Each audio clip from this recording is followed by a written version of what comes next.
Bueno, decía que el punto de inicio, la idea original a partir de la cual concebimos este panel, fue la experiencia de haber hecho dos libros juntos y de haber compilado a autores norteamericanos y cubanos en los años 80 y luego en los años 2000.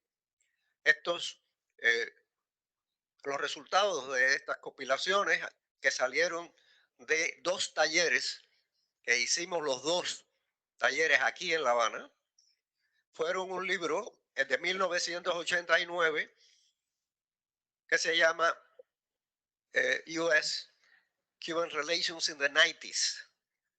Tenía el ambicioso título de en 1989 a pronosticar lo que iba a pasar en los 90s.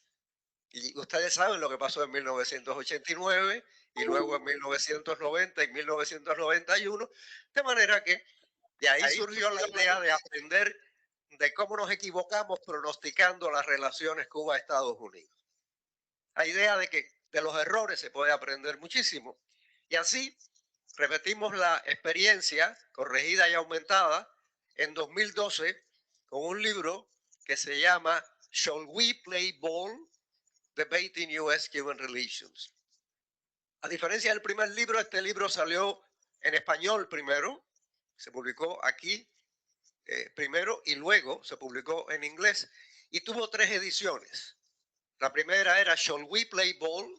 La segunda fue Play Ball. Y la tercera es How Should We Now Play Ball? En tres momentos diferentes. Como ven, se trata de haber aprendido antes, durante y después de la administración Obama cómo cambian las circunstancias. Y de ahí surgió la inspiración. Digo la inspiración porque para poder hacer esta discusión, cómo aprender de nuestros errores y visiones sobre el tema, que es muy vasto, era imprescindible que hubiera algunos participantes que no tuvieron nada que ver con estos malditos libros. Y es el caso de Denise Fundora y es el caso de Ernesto Domínguez, que aparentemente no está aquí, pero está, porque está conectado a distancia desde Europa. Bueno, entonces, sin más, le doy la palabra a Jorge Domínguez para que haga su presentación titulada ¿Cómo pensar las relaciones entre Cuba y Estados Unidos? Dos ejemplos. Adelante, Jorge. ¿Así? ¿Se escucha? Sí, bien, gracias. El título de mi exposición es Mis pronósticos errados en las relaciones entre Cuba y Estados Unidos. My mistaken forecasts in the bilateral relations. Mi propósito es una autocrítica intelectual, como ya se refería Rafael. Nunca realmente me he dedicado a formular pronósticos, pero estoy muy consciente que en el desarrollo de un análisis intelectual hay implicaciones de pronósticos y eso es a lo que me voy a referir y tratar de comprender mejor con la colaboración de todos dónde es que la lógica de estas dos estrategias no funcionan. La primera estrategia la llamo paso por paso. Hay premisas intelectuales para una estrategia de ese tipo, no solamente en las relaciones Cuba-Estados Unidos, sino en otros contextos intelectuales. Parte de la idea que hay conflictos de intereses y de valores, hay diferentes percepciones y hay desconfianzas mutuas entre dos gobiernos, sean los que sean. Hay que buscar convergencias parciales sobre asuntos de interés mutuo porque no se puede arrancar de una convergencia plena. Genera el proceso acomodaciones mutuas, un aprendizaje compartido, una ampliación de la cooperación, y esa es la clave, que vas de paso a paso y de pronto se amplía la cooperación. De esas premisas surgen acciones recomendables.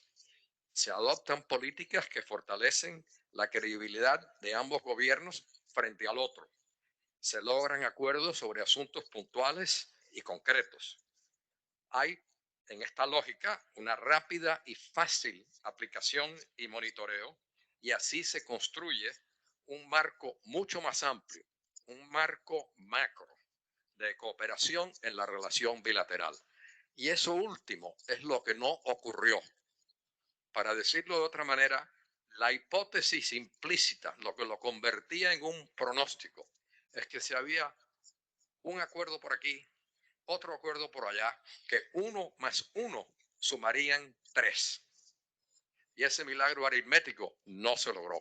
Hubo muchos acuerdos, pero no logró ampliarse la cooperación. Hay importantes experiencias históricas en que el paso por paso sí funcionaba. Esa es la historia de la Unión Europea desde comienzos de los 1950 hasta nuestros días. Esa fue parte del proceso de distensión entre Estados Unidos y la Unión Soviética hacia la última parte de la Guerra Fría. En las relaciones entre Cuba y Estados Unidos, en los años 80 y 90, que son el periodo de tiempo que, como Rafael explicó, nos dedicamos en estos libros, esta estrategia tuvo muchos logros. Fueron los acuerdos formales de migración que se firmaron por una parte por el presidente Fidel Castro y por la otra por los presidentes Reagan y Clinton. Se logró negociar el fin de la guerra en el cono sur africano. Hubo acuerdos informales de cooperación entre el Ejército de Oriente y la base de Estados Unidos cerca de la ciudad de Guantánamo. Hubo acuerdos híbridos con aspectos formales e informales, como la cooperación contra el narcotráfico. Hubo burocracias que comienzan a entrelazarse. El mejor ejemplo de todas fue entre guardacostas y guardafronteras, que empiezan a cooperar en migración, lucha contra el narcotráfico, rescate de náufragos, etc. Hay también detalles de construcción de confianza. Quizás la más importante fue en el entorno de la base de Estados Unidos en Guantánamo y también la relación que evoluciona de una manera muy positiva entre guardacostas y guardafronteras. Un ejemplo de la ampliación, pero limitada a esas dos burocracias, fue entre esos guardacostas y guardafronteras, una relación de confianza interburocrática. Hacemos esto y por tanto podemos hacer esta otra cosa. Para mí el momento que más se acerca a la ampliación, ir del paso por paso y lograr que 1 más 1 sume 3, fue cuando el general Raúl Castro, en enero de 2002, indicó que Cuba estaba dispuesta a cooperar mucho más que lo que se había logrado, construyendo precisamente en todos estos pasitos. Y el hecho que los acuerdos, por lo general, se venían cumpliendo por ambas partes. Eso, sin embargo, no logró ampliarse porque fracasó el proceso. ¿Por qué fracasa? Por lo general, hubo múltiples desfases entre lo que ocurría en Estados Unidos y lo que ocurría en Cuba. A pesar de los acuerdos importantes que se logran a fines de los 80, el presidente Bush de entonces no se interesó por ampliar las relaciones bilaterales. Entre 1993 y 96 hubo acuerdos migratorios, acuerdos en el entorno de Guantánamo, la cooperación entre guardacostas y guardafronteras avanza, pierde influencia la Fundación Cubanoamericana, pero el incidente de las avionetas y la aprobación de la ley Helms-Burton cierra ese ciclo y no se puede ampliar. Entre el 96 y 2001 reaparecen medidas puntuales de cooperación, pero el gobierno cubano se ve muy desconfiado de lo que se llamaba en aquel momento Track 2, como intento de subversión. El retorno de Elian González, como ejemplo, fue muy celebrado en Cuba, pero no fue celebrado en la calle 8 en Miami. Y la batalla de ideas cerró ese ciclo también. Comienzo de este siglo, la respuesta de Cuba al incidente terrorista en New York y Washington el 11 de septiembre de 2001 fue muy positiva. Estados Unidos comienza a finales de ese año sus exportaciones agrícolas a Cuba. Es cuando el general Raúl Castro plantea explícitamente la ampliación del paso por paso para crear un marco conceptual y político más amplio, pero las desconfianzas cierran ese ciclo. Hay otros momentos, van reapareciendo los pequeños acuerdos, inclusive en los inicios de la presidencia de Obama, pero nunca se logra convertir esas decisiones puntuales en un marco conceptual más amplio. No se logra pasar de lo que en la Unión Europea se hizo, que eran acuerdos puntuales, a lo que llegó a ser la Unión Europea. Por tanto, la segunda estrategia es el acuerdo entre presidentes. Esta estrategia también tiene una lógica. Ah, es un acuerdo entre presidentes que establece una confianza entre dos personas y que buscan transformar esa relación entre ellos dos, entre un cambio de las relaciones entre las dos burocracias de sus gobiernos. La lógica indica que cada presidente proclama medidas unilaterales que no exigen concesiones del otro lado, que presume que cada presidente va a actuar siguiendo los propios intereses de ese presidente y de su gobierno y de su país. Y por tanto permiten proceder, permiten actuar sin firmar acuerdos que requieran ratificación parlamentaria. Desde arriba, por orden máxima, la idea, la lógica de esta estrategia es romper las resistencias burocráticas a la cooperación.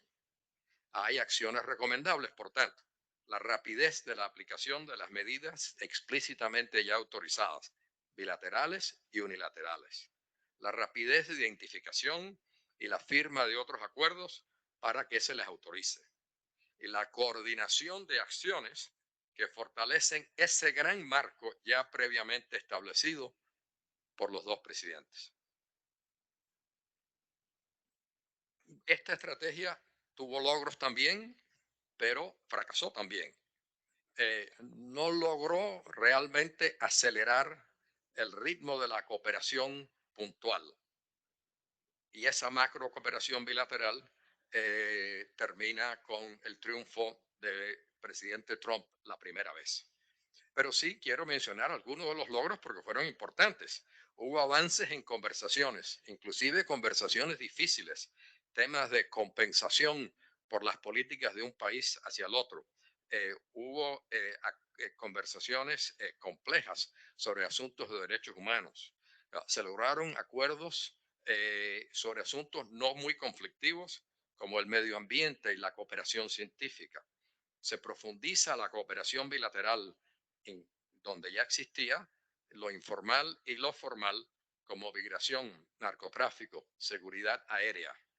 Se facilita en parte la cooperación trilateral en Haití y en Colombia.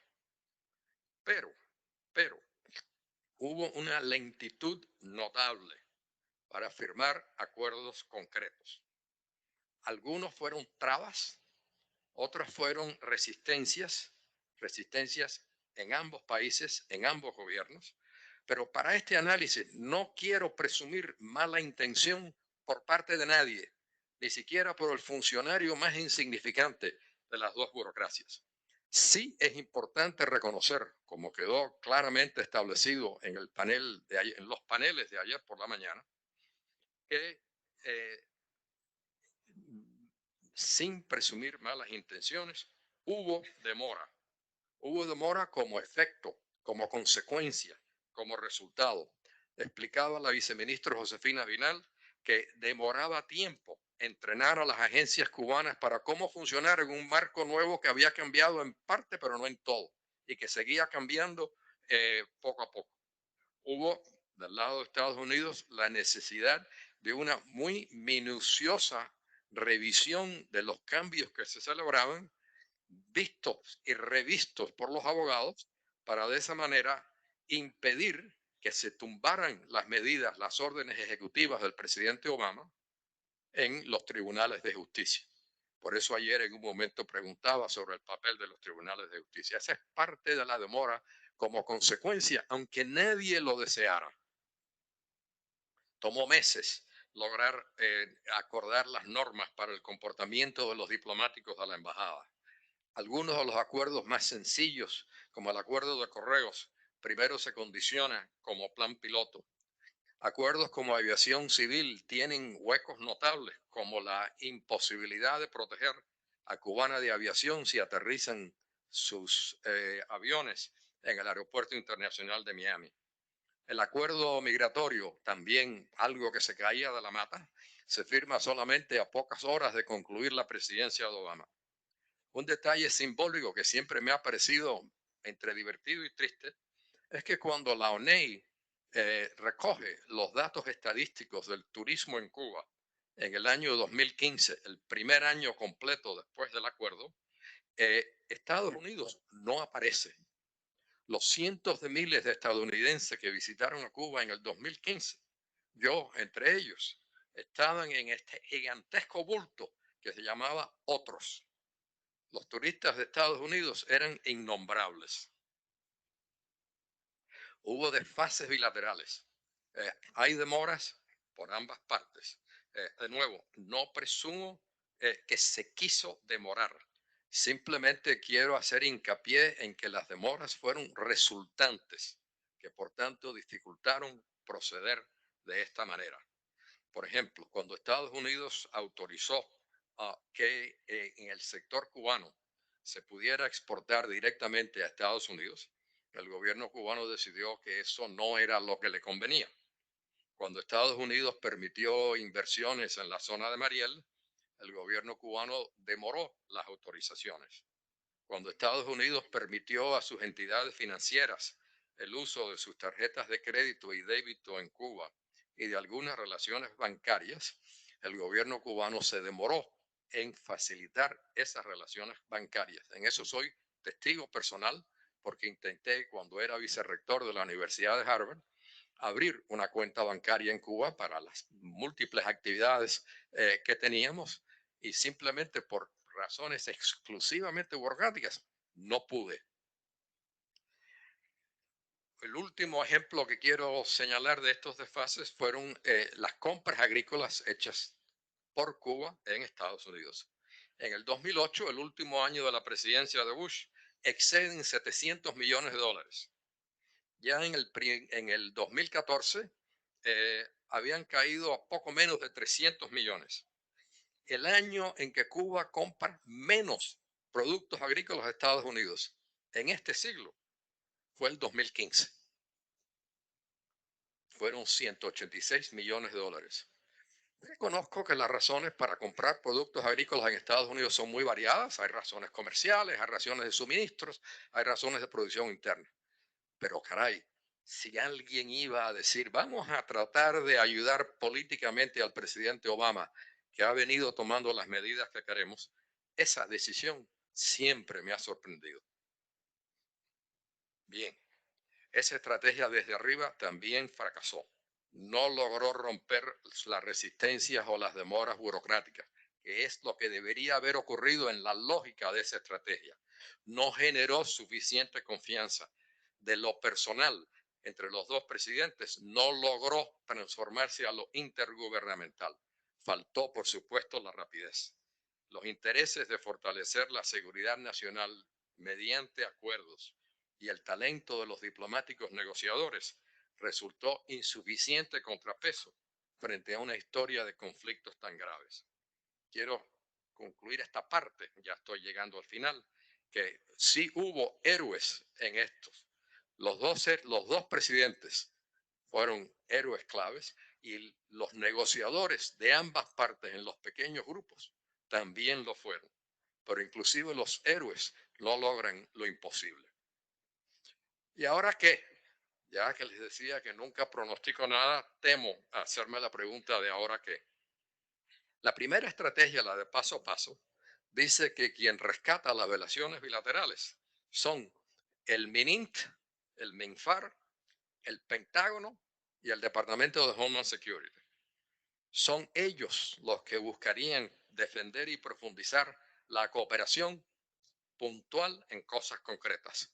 Son ellos los que cooperarían en relación al narcotráfico, en la migración, la seguridad en el torno a la base en Guantánamo, los naufragios, los rescates, y quizás, ya no ellos, pero podrían facilitar a buscar el apoyo político de los senadores republicanos de los estados que exportan productos agrícolas a Cuba.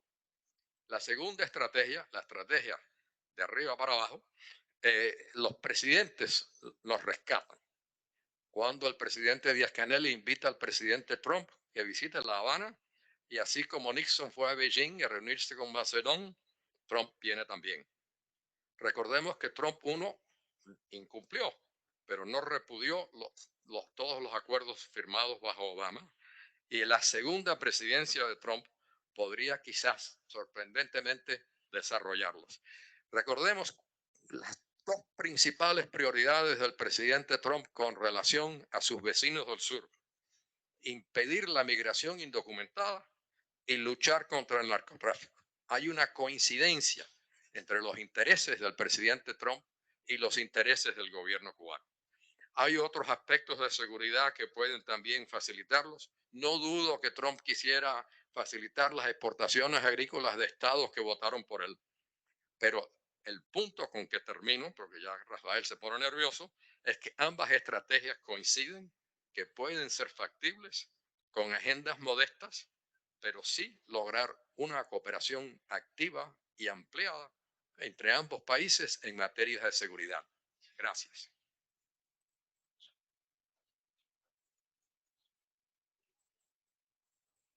Gracias, Jorge. Bueno, les confieso que a mí no me fue fácil convencer a Denise Fundora que se sentara en este panel. Yo les decía que no solamente para bajar el promedio de edad y para dar cierta diversidad de género, sino que eso que ella estaba estudiando, ella me dijo, yo no estudio las relaciones entre Estados Unidos y Cuba. Yo le dije, pero tú estudias la política interna de Estados Unidos. Ese es todo un track del abordaje de las relaciones que es fundamental hacer no de lado, sino de frente. Y después de varios intentos, la convencí de que podía sentarse aquí y hacerlo muy bien. Seguramente ustedes están esperando, igual que yo, que comparta con nosotros esto que ya nos anticipó ayer en el panel donde estuvo brillantemente. Adelante, Denise. Buenos días, muchas gracias por la presentación y por la oportunidad de participar en este panel. Mi presentación se titula La política interna de Estados Unidos y las relaciones con Cuba. Como todos conocemos, hay diversos enfoques teóricos que reconocen el papel de la política interna en la conformación de la política exterior de los Estados Unidos. Esta influencia se pone de manifiesto en las diferentes fases del proceso de conformación de la política exterior y en los actores que participan en dicho proceso. La idea con este trabajo es abordar los que consideramos los principales factores de política interna de los Estados Unidos que están incidiendo en la política hacia Cuba. El objetivo no es agotar la lista, sino promover el debate y que ustedes también enriquezcan las consideraciones al respecto. Los tres aspectos que estamos considerando son, en primer lugar, la relación bidireccional que existe entre las decisiones del Ejecutivo y la comunidad cubanoamericana del sur de la Florida. En segundo lugar, la presencia de representantes de la derecha cubanoamericana en puestos claves del gobierno y la ausencia de un contrapeso efectivo a estos intereses. En tercer lugar, el incremento de la retórica anticomunista con fines electorales. En el primer punto, la relación bidireccional entre el Ejecutivo y la comunidad cubanoamericana, se habla con más frecuencia de cómo incide la derecha cubanoamericana en las decisiones del Ejecutivo sobre Cuba. Sin embargo, también hay una arista complementaria de esta relación y para ilustrarlo traigo dos ejemplos. El primero, todos conocen la participación del gobierno de Ronald Reagan en la creación de la Fundación Nacional Cubanoamericana con fines electorales, la que a su vez se tradujo en acciones como la designación de Cuba por primera vez como Estado patrocinador del terrorismo y las transmisiones radiales y televisivas hacia nuestro país. El segundo ejemplo queda demostrado en las encuestas del profesor Guillermo Grenier de la Universidad Internacional de la Florida, que muestra dentro de sus tendencias una que me llama particularmente la atención, y es que las actitudes de la comunidad cubanoamericana tienden a ajustarse a los marcos de las políticas establecidas por el liderazgo en Washington. Antes de que Obama asumiera el poder, el 64% de los cubanoamericanos apoyaban el bloqueo, mientras que al terminar su gobierno y habiendo flexibilizado algunas de sus disposiciones, solo el 39% mantenía esta postura de apoyo al bloqueo. Luego, durante el primer mandato de Donald Trump y su implementación de lo que llamamos una política de máxima presión, los índices de apoyo al bloqueo volvieron a incrementarse. En palabras del propio Grenier, el liderazgo de Washington tiene una influencia directa y significativa en las opiniones de los cubanoamericanos hacia las políticas entre Estados Unidos y Cuba. El segundo punto, el relacionado con la presencia de representantes cubanoamericanos, o sea, de la derecha cubanoamericana en puestos claves del gobierno y la ausencia de un contrapeso efectivo a estos intereses, tenemos que los cubanoamericanos han tenido por décadas una importante representación en el legislativo federal, representación que ha sido incluso superior a la relevancia demográfica que tiene la comunidad cubanoamericana dentro de la población estadounidense. Se puede ilustrar muy fácil. Antes de salir el senador Bob Menéndez del Senado federal, la cantidad de senadores cubanos y mexicanos era de 3 en cada caso: Padilla, Cortés Masto y Luján, mientras que por la parte cubana estaban Marcos Rubio, Menéndez y Ted Cruz. Estos 6 senadores que les cité son el total de senadores latinos, o sea, eran el total de senadores latinos presentes en el Senado federal estadounidense. Además de las 12 personas de origen latino que han ocupado un asiento en el Senado de Estados Unidos, 4 han sido cubanos, los 3 que le mencioné y Mel Martínez. A esto se suma que sus colegas en el Congreso Federal los reconocen, o sea, reconocen a los cubanoamericanos como los referentes en lo que concierne a la política hacia Cuba. Y en consecuencia, el referente de la política hacia Cuba en el Congreso Federal está fuertemente ligado a los intereses de la derecha cubanoamericana. Como sucede en el Senado, también en la Cámara de Representantes, los legisladores cubanoamericanos han ocupado puestos importantes para incidir o promover su agenda en materia de política hacia Cuba. Ejemplos de ellos son los comités de asuntos exteriores y de asignaciones, en ambos casos, incluso en los subcomités que le permiten atender de manera más específica temas puntuales: hemisferio occidental, asignaciones para el Departamento de Estado. Y en contraste, si bien han habido notables ejemplos de legisladores que han favorecido el acercamiento con Cuba, no han logrado ser un contrapeso efectivo al empuje de los legisladores cubanoamericanos. También es por todos conocido la activa participación de figuras como Marcos Rubio y Mauricio Claver Carón, ya directamente dentro del Ejecutivo, en la política hacia Cuba durante el gobierno de Trump. El tercer punto, y es el relacionado con el incremento de la retórica anticomunista con fines electorales, con el artículo de opinión del entonces presidente Trump y el posterior informe de la Casa Blanca, que está enfocado en analizar el costo del socialismo, ambos en octubre de 2018, previo a las elecciones de medio término de ese año, los republicanos retomaron con fuerza el discurso antisocialista y anticomunista en Estados Unidos. El propósito era equiparar a los demócratas con el estigma que se asocia todavía al socialismo-comunismo en ese país. Y esta estrategia ha resultado ser efectiva y continúan utilizándola. En esta lógica, las acciones contra Cuba se han mostrado como parte de la retórica antisocialista y anticomunista, y en ese marco de relación es que se proponen muchas políticas hacia nuestro país.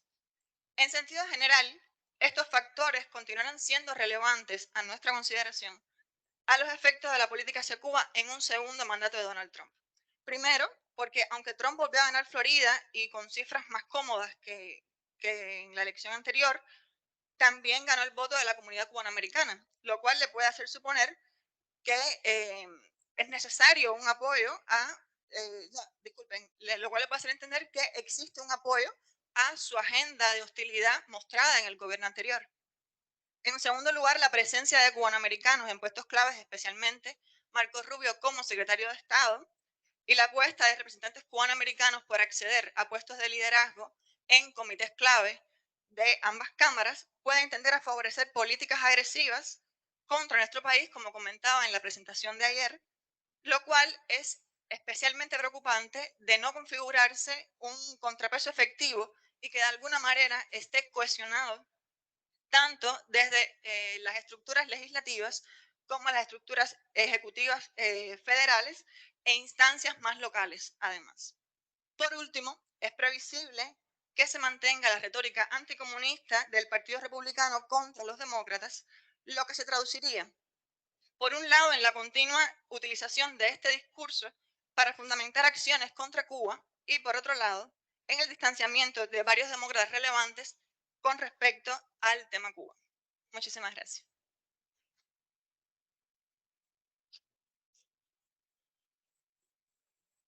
Ustedes ven, las nuevas generaciones se atienen más al tiempo de las presentaciones que los viejos, en contrario del sentido común reinante. Bueno, tiene la palabra ahora, espero que nos esté escuchando, Ernesto Domínguez.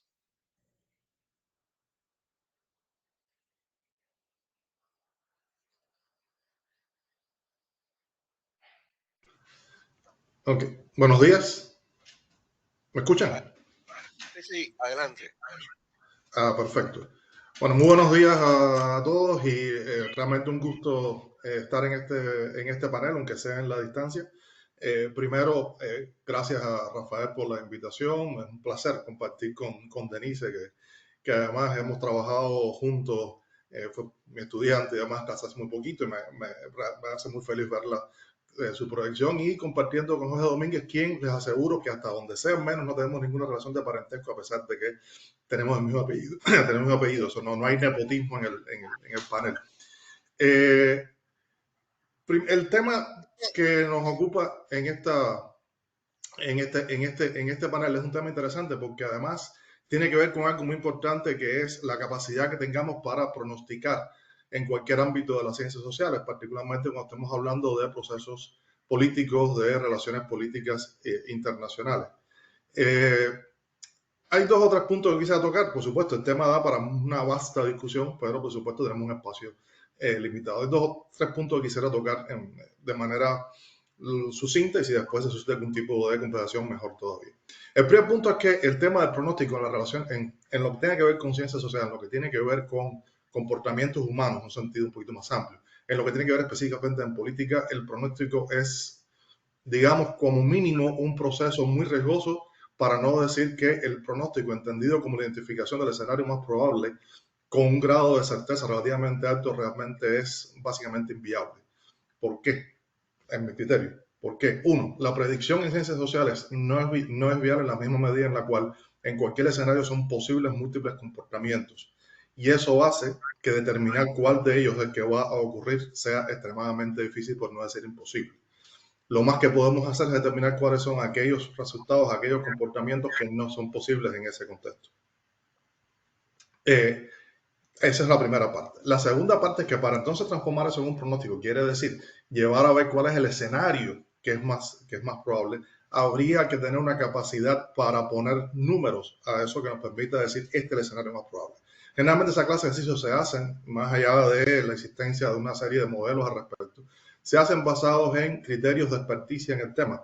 Insisto, más allá de la existencia de algunos modelos que dan algún tipo de posibilidades, pero que en la práctica, cuando comparamos lo que arrojan esos modelos con la realidad, hay divergencias significativas. O sea, el primer punto en este sentido es que el tema del pronóstico tiene un grupo de habilidades que tenemos que asumir desde el momento en que vamos a hablar sobre ellos.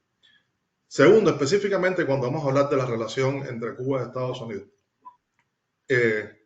hay que considerar, o por lo menos en mi enfoque, ¿no? desde mi perspectiva, que un factor clave, quizás el factor clave en la relación en las circunstancias contemporáneas, es la naturaleza de la política de Estados Unidos hacia Cuba, considerando que durante mucho tiempo esa hostilidad que ha sido la manera en que se ha expresado esa política, una expresión hostil desde el año 59 en adelante, donde no hay mucha diferencia entre el triunfo de la revolución y el inicio de la hostilidad. Ese factor termina siendo un factor determinante en la naturaleza de la relación en ese contexto. Y cuando estamos hablando de esa política de Estados Unidos a Cuba, hay que considerar que para poder tener una idea de cuál va a ser esa política, tenemos que enfocarla desde la perspectiva de la conformación de políticas, considerando que la política exterior es una política pública y que por tanto responde a mecanismos y tipos de factores que son similares a lo que es la política pública, con la especificidad entonces de los imperativos específicos para cada caso.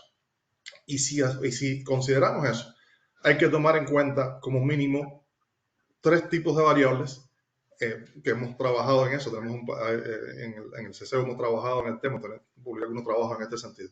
Por lo mínimo 3 tipos o 3 grupos de variables que van a ser las que van a alimentar el mecanismo de toma de decisiones en el ámbito de la política hacia Cuba. Hay un primer grupo. Por cierto, Denise se refirió a lo que sería el tercer grupo, que no voy a dedicar mucho tiempo a esto porque ya lo abordó, que es el tema de las dinámicas internas en los Estados Unidos, que habría que considerar, por supuesto, los múltiples factores relacionados con el equilibrio de fuerzas en el interior de los mecanismos de toma de decisiones. Hay que considerar las relaciones entre las distintas ramas del gobierno, hay que considerar el papel de los actores no gubernamentales en esa toma de decisiones, hay que considerar las orientaciones ideológicas. De hecho, Denise hizo una referencia muy interesante al tema de la influencia que tiene el Ejecutivo y la acción del Ejecutivo sobre, por ejemplo, el electorado cubano en Florida. Eso tiene mucho que ver con ese papel central que tiene el Ejecutivo en esa política y en otras, ¿no? Pero en este caso estamos hablando de la política hacia Cuba. Todos son factores a considerar. Pero eso es un grupo de variables en sí mismo. Hay otro grupo de variables que quiero prestar, 2 grupos de variables más que quisiera prestar atención, mayor atención en este caso, a partir de que ya se habló de este tema. Y una de ellas es lo que serían las variables estructurales, que son las de más larga duración, que son además las que para cada momento concreto aparecen básicamente como invariables. No son invariables, no son invariantes, porque son variables, sino pero que por su tiempo de vida, el ritmo de cambio es muy lento, de tal manera que en el transcurso de una coyuntura determinada no va a haber modificaciones en ellas y algunas tienen muy larga duración. ¿De qué estoy hablando aquí? Estoy hablando, por ejemplo, de los fundamentos geopolíticos de la relación. Estoy hablando de lo que se define en algún momento como los proyectos nacionales de los 2 países, cuáles son los objetivos que se plantean. Estoy hablando de ese tipo de variables. Cuando estamos refiriéndonos a esto, hay un problema de base. Hay una relación hay una incompatibilidad entre lo que ha sido durante mucho tiempo el proyecto nacional estadounidense de construcción como potencia, incluso de construcción imperial, si queremos ser más estrictos, y el proyecto nacional cubano de construcción de soberanía, estando Cuba, además, y ahí entra la parte geográfica y geopolítica, estando Cuba además situado donde está situado, lo cual hace que sea inviable una compatibilidad entre los 2 proyectos nacionales, entre tanto los 2 sigan siendo los mismos, lo cual tiene que ver además con la asimetría entre los 2 países, recordando algunas conversaciones que se han tenido incluso en esta clase de eventos en el pasado. Sí, hay una asimetría muy considerable entre los 2 países, lo cual, por ejemplo, hace que la relación Cuba-Estados Unidos, la posibilidad de construir desde abajo o construir gradualmente, no pueda ser comparada con lo que se ha hecho, basándome en algo que estaba comentando José Domínguez hace un instante, comparada, por ejemplo, con el caso de la Unión Europea, porque ese tipo de asimetría no existía en contexto europeo, además de las diferencias o la mayor compatibilidad en el momento histórico concreto en que esto se produjo entre los proyectos de los distintos estados que terminaron construyendo la Unión Europea. No es el mismo caso en Cuba, entre Cuba y Estados Unidos. Y eso es un fenómeno a considerar, y esto lo que establece o es la variable clave en la generación de la política de Estado, entendiendo la política de Estado como la orientación general de la política, en este caso de Estados Unidos, con respecto al tema Cuba. Que cuando se habla en esos términos hay que reconocer, la historia es muy, la evidencia histórica es aplastante en este sentido. El discurso político además en realidad lo confirma. La política de Estado de Estados Unidos en este contexto está relacionado con restablecer un nivel de control sobre Cuba más directo, más indirecto, por la vía que sea. Incluso Obama lo dijo textualmente cuando dijo que no estaba cambiando los objetivos de su política, sino que estaba cambiando los medios de su política. El fracaso no tenía que ver con el objetivo, tenía que ver con los medios para lograr ese objetivo. El fracaso que hizo referencia hace 10 años y un día.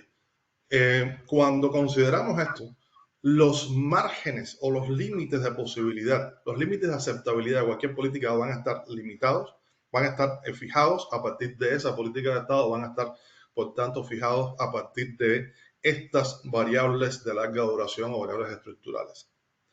Cuando consideramos eso, los acercamientos van a estar limitados, por una parte, por la capacidad que tenga dentro de ese acercamiento de Estados Unidos de establecer ese vínculo asimétrico, esa relación en la cual se ocupa una posición de mayor influencia, una condición incluso de control, el límite que pueda tener Cuba para, dentro de esa relación, afirmar su soberanía y afirmar, además, la relación entre estados que deben ser iguales ante el derecho internacional en el ámbito de las relaciones internacionales.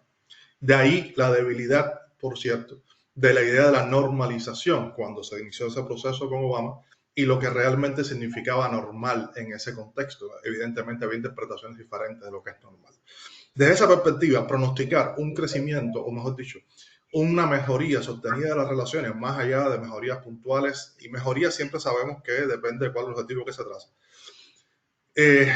Digamos que había un límite a lo que se podía pronosticar en este sentido, incluso en un escenario de, digamos, de condiciones ideales. Y aquí entra un segundo grupo de variables, además de las internas, que son las variables que definen el contexto dentro del cual se conforman esas políticas.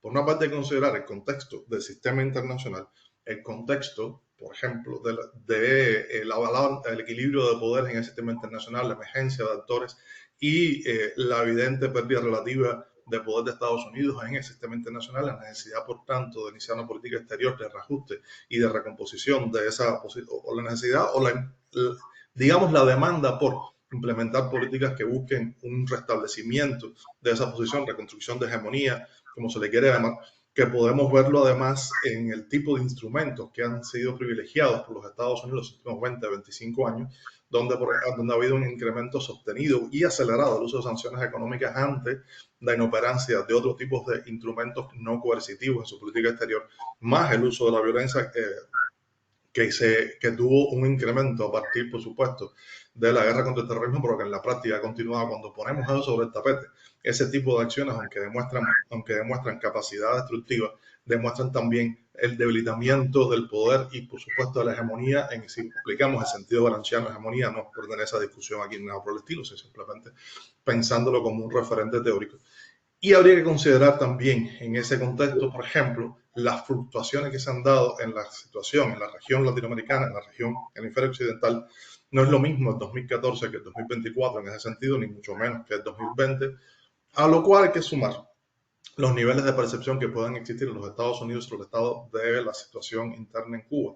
La máxima presión no solo responde a las miradas que pueda tener el gobierno, el presidente estadounidense, el gobierno estadounidense sobre sus temas internos, el tema que sí es parte del tema, el atacar a lo que se llamó, de hecho utilizaron el término socialista en lugar de comunista a partir de 2018 en el discurso público como una manera también de relacionar a digamos, los rivales políticos internos con Cuba y con Venezuela y además atacar a Cuba y Venezuela para demostrar la inviabilidad y de hecho lo negativo que pudiera resultar esto que estaban llamando socialismo, por una vez en la vida estaban llamando socialismo, pero en este sentido, sino también hay que considerar una percepción de vulnerabilidad en el caso cubano, que tiene que ver con los cambios que se han dado en Cuba en términos del nuevo gobierno, por supuesto que no es el mismo, el tema de la crisis económica y el impacto que eso está teniendo sobre el país. Crisis económica que además está, por supuesto, no necesariamente creada, pero definitivamente potenciada a un nivel enorme por el propio bloqueo estadounidense, creó las condiciones para ello y para magnificar los efectos de la crisis. Sabemos además en el espacio pospandémico cómo esto se ha hecho aún más fuerte.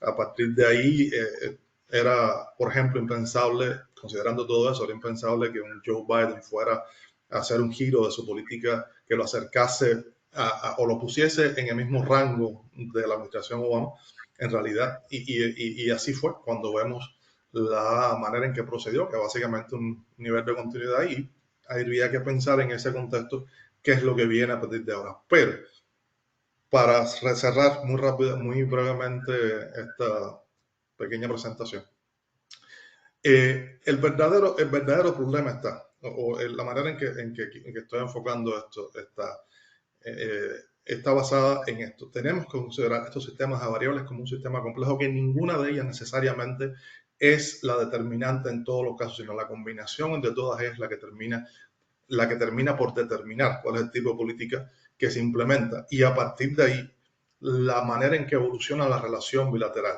a la cual habría que añadir, por supuesto, la política cubana hacia los Estados Unidos, la realidad, los espacios bilaterales de relación y demás. Y eso es algo que en términos de mirar hacia el futuro, de pronosticar de cara al futuro, es algo que hace un punto menos que imposible determinar una política o un estado concreto de la relación. Lo que sí permite es determinar cuáles son los márgenes dentro de los cuales debe evolucionar esa relación y los márgenes dentro de los cuales son posibles las políticas de Estados Unidos a Cuba, en concreto, que es el tema que estaba tocando. Muchas gracias.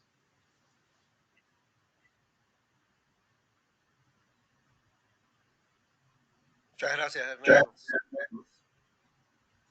Bueno, yo le pedía a Jorge que tome el sombrero de moderador para yo poder hacer mi presentación, que se titula Estudiando las relaciones Estados Unidos-Cuba, lecciones y antilecciones. Ya, ponga.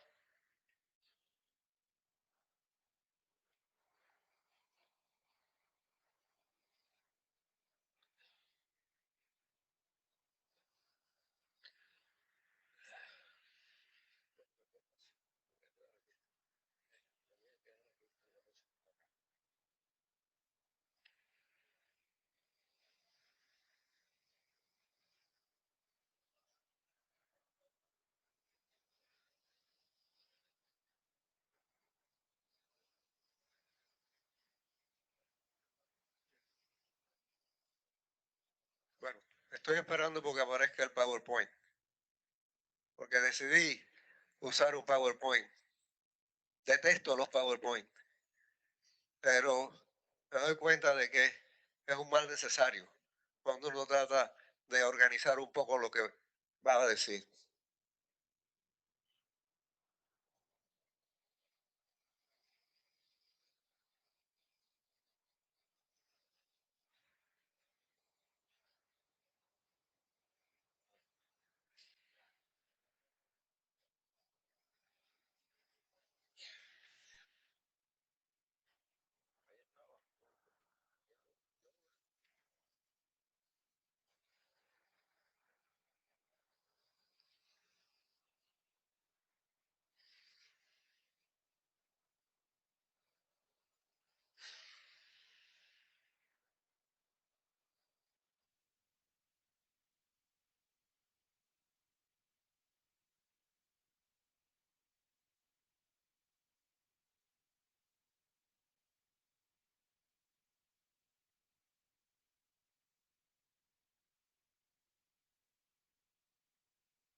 No es un diferendo bilateral, sino un conflicto en la participación, con la participación de actores y en arenas disímiles, que no son nada más las de las relaciones bilaterales.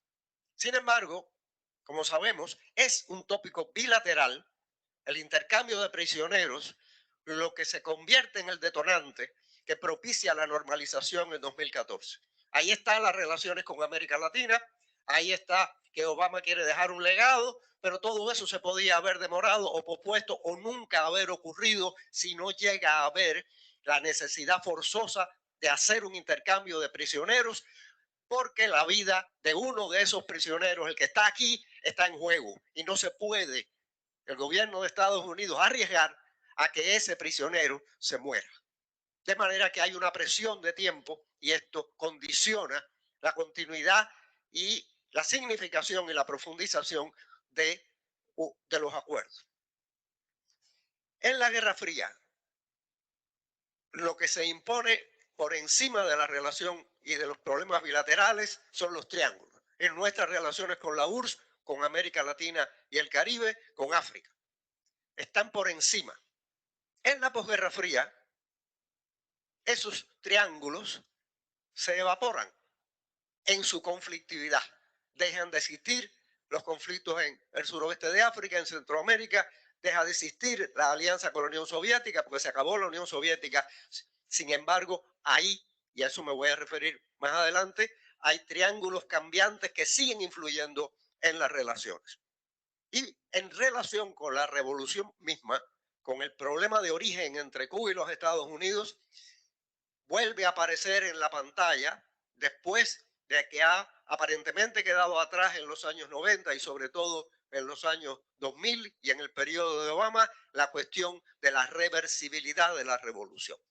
Vuelve a estar de nuevo como algo a considerar. A la siguiente, por favor. En materia de triángulos, ha sido predominante, este es un punto que yo he tratado de enfatizar, incluso en unos debates históricos que teníamos con el CCU, en los viejos tiempos, el triángulo Estados Unidos, América Latina, Cuba está por encima del triángulo Estados Unidos, URSS, Cuba. Y fue predominante en momentos de cambio por encima de otros. Influyó en la época de Carter, influyó evidentemente también en el cambio de Obama. Hay un marco geopolítico que se mantiene, ese triángulo sigue ahí, ese triángulo sigue teniendo importancia, pero no ha llegado a convertirse en un puente de mediación. América Latina no se ha podido desempeñarlo porque le ha faltado vocación en mediar entre Cuba y los Estados Unidos. ¿Podría hacerlo? Hubo cambios radicales, esta es una cuarta idea, en los triángulos en la posguerra fría. Nuevas alianzas, Venezuela, Brasil, etcétera. Hubo un distanciamiento en los años 90 de Rusia y hubo un acercamiento como nunca hubo antes con China. Me refiero a Cuba. Estos dos triángulos incluyeron relaciones con actores que estaban ahí. Aparece un actor más importante, con más perfil, en esta etapa, que es la relación Estados Unidos-Europa-Cuba. De hecho, en el último libro, en lugar del triángulo Estados Unidos-América Latina-Cuba, estamos incluyendo el triángulo Estados Unidos-Europa-Cuba como factor de catalización, como factor geopolítico y como factor de cambio en las relaciones, en el contexto de las relaciones. La otra. El triángulo Estados Unidos, la nueva matriz en la posguerra fría. En esa nueva matriz de la posguerra fría de esos años 90, Cuba deja de percibirse como una amenaza para los Estados Unidos y Estados Unidos deja de percibirse como un riesgo militar inmediato que está ahí, como ocurrió a principios de los años 80 en Cuba. Sin embargo, regresan visiones que son eco de visiones de la Guerra Fría, nuevos ejes del mal en la percepción de Estados Unidos. Las relaciones Cuba-Venezuela, las mismas relaciones Cuba-China. Estamos viviendo una circunstancia en donde se subraya esa conexión y la supuesta presencia de bases chinas, de bases rusas en Cuba. Paradójicamente, como señaló antes Jorge Domínguez, junto con eso prospera el diálogo entre militares, entre guardacostas, en torno a la base naval de Guantánamo. Si ustedes quieren leerse la mejor defensa de por qué Estados Unidos y Cuba deberían avanzar en la normalización, la hace el representante de los guardacostas en la Embajada de los Estados Unidos, Derek Cromwell, en su tesis de doctorado. Está disponible en internet. Léanse la defensa de un militar norteamericano de por qué Estados Unidos y Cuba deberían continuar ese track. Sin embargo, al mismo tiempo, nos encontramos con el tema de la satanización de la presencia de los militares en la economía cubana como objeción, como nueva objeción, que nunca existió antes, pero que ahora se subraya. Por otro lado están los factores de política doméstica. Estoy pasando ya al último punto sobre el cual quiero llamar la atención. Denis se ha referido al lobby cubano-americano. Yo he repetido, he tratado de repetir varias veces y de fundamentar la idea de que el lobby cubano-americano no es un factor que genera política, sino un factor que se engancha en la política. El lobby cubano-americano está sobreestimado, está del lado de allá y del lado de acá. Casi como que tienen la culpa de que nos llevemos mal, Cuba y los Estados Unidos, los cubanos de Miami. Sin embargo, más allá de esto, evidentemente permanece en las elecciones en Estados Unidos como factor de política interna. No solo el tema cubano-americano, sino lo que no depende de las relaciones, sino de lo que está pasando en las elecciones allá. Cómo los cambios de política en Estados Unidos, sin tener nada que ver con Cuba, sin relacionarse con Cuba ni con Miami, son cambios que repercuten en el deterioro de las relaciones. Factores de política interna cubana. Las relaciones no tienen una sola dirección. Yo sé que este evento se refiere a la política de Estados Unidos hacia Cuba, pero es la frase de "It takes two to tango". No hay manera de entender la dinámica de las relaciones. Jorge llamaba la atención sobre esto sin mirar lo que Cuba está haciendo. Hay un nuevo marco migratorio en Cuba, hay una nueva lógica de la ida y el regreso de los emigrados, hay una nueva presencia de los emigrados en la economía y en la sociedad cubana que no son ajenos a la relación entre los dos países.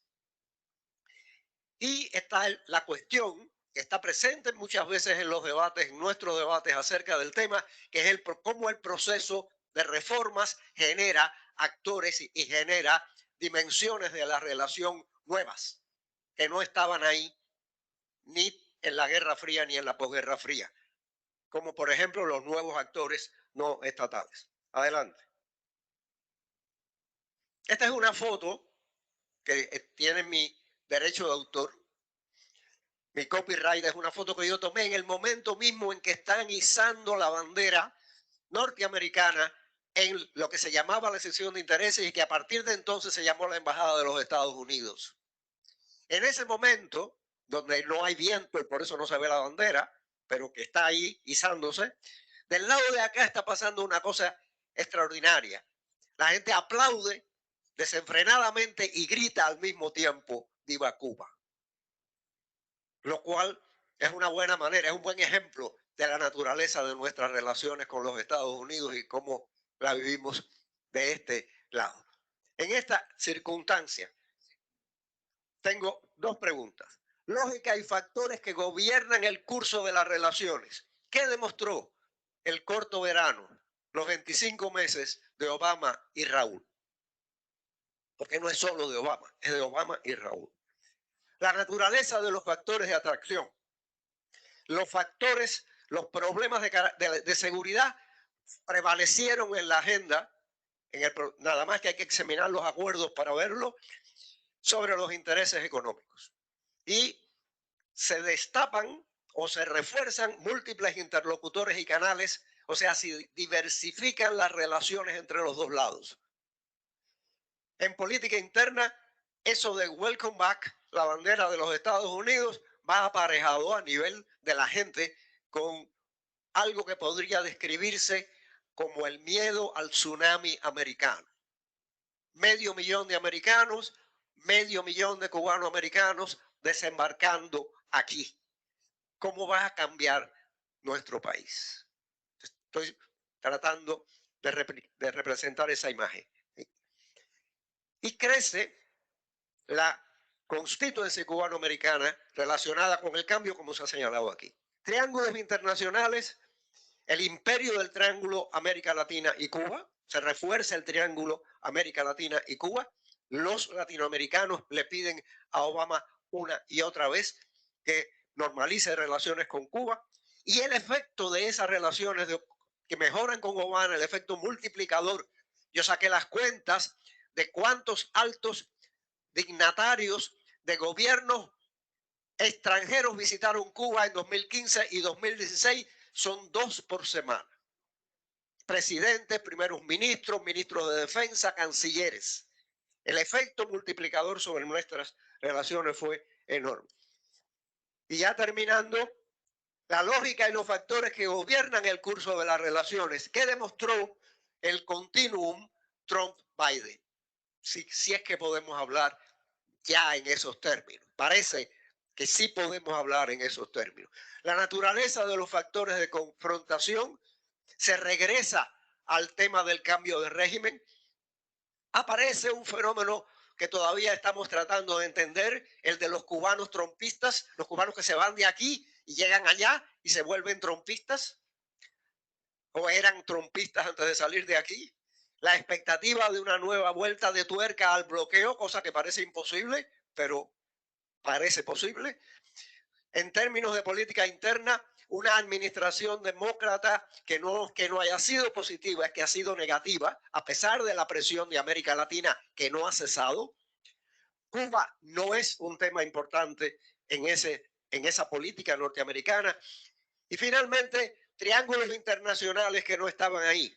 Un panorama político cambiante en América Latina y el Caribe, aunque favorable a la normalización, y nuevos alianzas importantes con Venezuela, con Rusia, con China.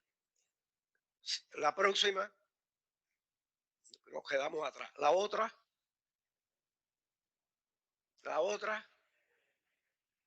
Saltémonos esa. Estos son nuevos triángulos. Son los triángulos del presente y del futuro. ¿Cómo van a moverse esos triángulos? ¿Cómo van a incidir en las relaciones entre Cuba y los Estados Unidos? Y quiero terminar con la última diapositiva, que son una lista de preguntas para ustedes. ¿En qué medida los cambios en las relaciones Estados Unidos-Rusia, los que van a pasar ahora, pueden afectar la relación Estados Unidos-Cuba? ¿Cómo las relaciones Cuba-China afectarán las relaciones Estados Unidos-Cuba? ¿Van a emerger nuevos problemas que no estaban ahí? ¿Cómo la agenda Estados Unidos-América Latina-Caribe incidirá en las relaciones Estados Unidos-Cuba? ¿Cómo las relaciones con México, como las relaciones con Venezuela de Estados Unidos? No con nosotros, las de Estados Unidos con esos países. ¿Qué tangencia puede tener con nosotros? ¿Qué impacto tendrá el factor cubano-americano en las relaciones bilaterales ahora que hay un cubano-americano nada menos que en la Secretaría de Estado? Tengo dos preguntas más que no están puestas ahí, que son: ¿en qué medida las reformas cubanas y sus resultados serán un factor principal de las relaciones en los próximos años? Esa pregunta no la inventé yo, lo juro. Esa pregunta está en nuestro debate. Y finalmente, ¿cuál podrá ser la importancia del nivel subnacional de la relación entre Cuba y estados como los estados agrícolas y otros estados, con instituciones de salud, con universidades y otras instituciones, las relaciones que no pasan por la Secretaría de Estado ni por la Casa Blanca, en las relaciones bilaterales durante los próximos años? Gracias.